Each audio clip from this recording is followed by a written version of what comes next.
Herkese merhaba, ben Mustafa. Bugün Black Decker'ın Smile Angel Grid ismini verdiği, model olarak da G650 isimli avuç içi taşlama motorunun hem unboxing'ini yapacağız, kutu açılımını ve detaylı incelemesini yapacağız. Şimdiden iyi seyirler.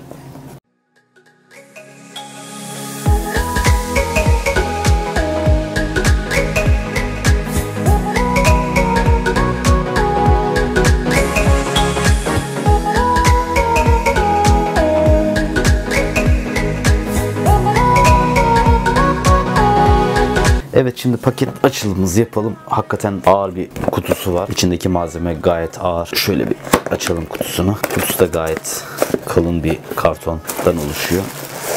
Makinenin kablosuyla bu şekilde kendisi çıkıyor. Böyle tutma aparatı var. Ucundaki taşı sökmek için bir tane anahtar. Kullanım kılavuzu ve kutu boş. Şöyle göstereyim. Kutuyu atalım. Kullanım kılavuzu bizim işimize yaramayacak. Onu da böyle bırakalım. Önce makineyi alalım elimize. Şöyle kutusundan çıkaralım. Evet, yaklaşık 2 metre uzunluğunda bir kablosu var. Şöyle kalın bir kablosu var. Şu arka kısmı da gayet başarılı. Herhangi bir kopma falan olmasın diye böyle koruma bir plastik aparat yapmışlar. Bu da böyle bir prizi var. Normal standart bizim Euro modunda bir fişi standart. Şöyle tek bir düğmesi var şurada açıp kapamak için. Şu şekilde şöyle aşağı doğru bastırıyorsunuz. Artık çalışır vaziyete geliyor. Bu şekilde de emniyeti kapatabiliyorsunuz. Şimdi şu kısma taş takılıyor.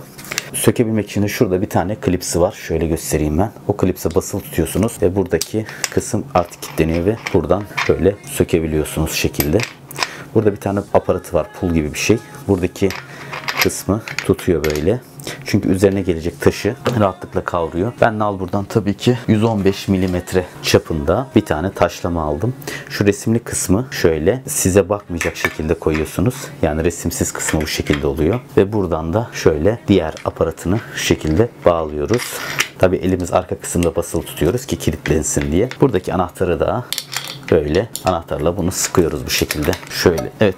Buradaki koruma kabzesi de taş kısmı parçalandığında size zarar vermesin diye bir koruma aparatı mevcut. Şöyle göstereyim. Daha mantıklı olacaktır. Ağırlığına gelince yaklaşık 1 kilodan fazla bir ağırlığı var. Yani içi tamamen dolu. İçini hatta sizle birlikte ben bir sökeyim. Yani şu kısmını çıkartalım. Bir de motor kısmına bakalım ne kadar sağlam diye. Ama şunu söyleyeyim, havada tutuyorum. Kolum yoruldu resmen. Şunu da göstereyim. İki taraftan da şu şekilde şöyle tutma kısmı var. Hani solak kullanmak isteyenler bu şekilde benim sağ kısmıma takıp solak kullanabilirler. Eğer sağ kısımdaysanız şöyle sol kısımdan tutup sağ kısımla kesme yapabiliyorsunuz şu şekilde. Şöyle göstereyim. Her amaçla kullanılabilir. Bence her eve ihtiyaç olan bir üründür. Her şeyi kesebilirsiniz bu taşla. Plastik, demir, yani çok zorlasanız tahta bile kesersiniz. Hepsini kesebilirsiniz. Zımpara ucu da takılıp eğer duvarda bir alçı işleminiz falan varsa onu dahi bununla yapabilirsiniz. Biraz hızlı dönüyor ama önce motorunu bir tanıyalım. Daha sonra teknik detaylarına geçeceğiz. Evet, ben arkasındaki bir tane civatayı söktüm. Şimdi bu şekilde indiriyorum. İçinde yedek bir kömür koymamışlar. Yedek bir kömür yok. Eğer kömürü bittiğinde internet üzerinden muhtemelen sipariş vermeniz gerekiyor. Ama motorunu şöyle göstereyim. Gayet şöyle yakınlaştırayım. Beni odakladı nedense. Motoru var, görebiliyor musunuz bilmiyorum. Gayet sağlam. Kolum ağrıdı şu anda. Şöyle de bir içi var. Daha fazla da sökmek istemiyorum. Yani şurada da civataları var. Hani daha detaylı sökebilirim ama ürünün motor kalitesi gayet sağlam. Yani parasının tam karşılığı. Bu ürün sanırım 89 TL, 90 TL gibi civarında alındı. Ürünün tam parasının karşılığı diyebilirim. Evet, gördüğünüz gibi motor kısmı da gayet çok ağır. Yani onu söyleyeyim. Yaklaşık 1,5 kilo falan vardır. Yani 1 kilodan fazla olduğunu söyleyebilirim. Gayet sağlam. Şimdi bir de teknik detaylarına geçelim. Daha sonra da çalıştıralım. Bakalım dönme hızına bakalım. Şimdi teknik detaylara da birazdan bahsedeceğim. Türkiye'nin birçok ilinde şöyle görebiliyor musunuz bilmiyorum. İlinde teknik servisi mevcut.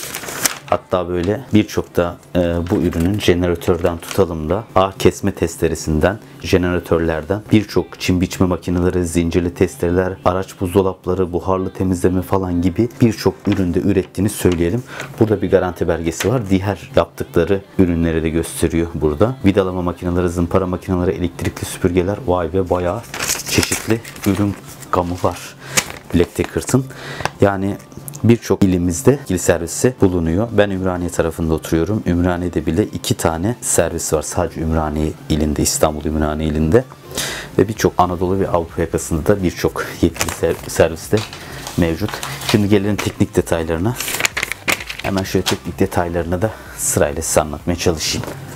Evet, şimdi kablosundan kısa bahsetmiştik ama 2 metreye yakın, 2 metre uzunluğunda geniş bir kabloya sahip. Kablo kalitesi de gayet sağlam. Yaklaşık 12.000 devirde dönebilme hızı var. 12.000 devirde dönüyor. 115 mm taşlama çapı, yani takabildiğiniz taş çapı burada. Onun dışında 2 yıl garantisi, standart her elektronik cihazda olduğu gibi 2 yıl garantisi var. Yani 65 Watt'la çalışıyor bu ürün. Teknik detayları da bu kadar. Ürünümüzün modeli ise Blackdecker 650 olarak geçiyor. Modeli de bu. Bugünkü videomuzda avuç içi taşlama motoruydu incelememiz. Bir sonraki videomuzda görüşmek üzere. Kendinize çok çok iyi bakın. Hoşçakalın.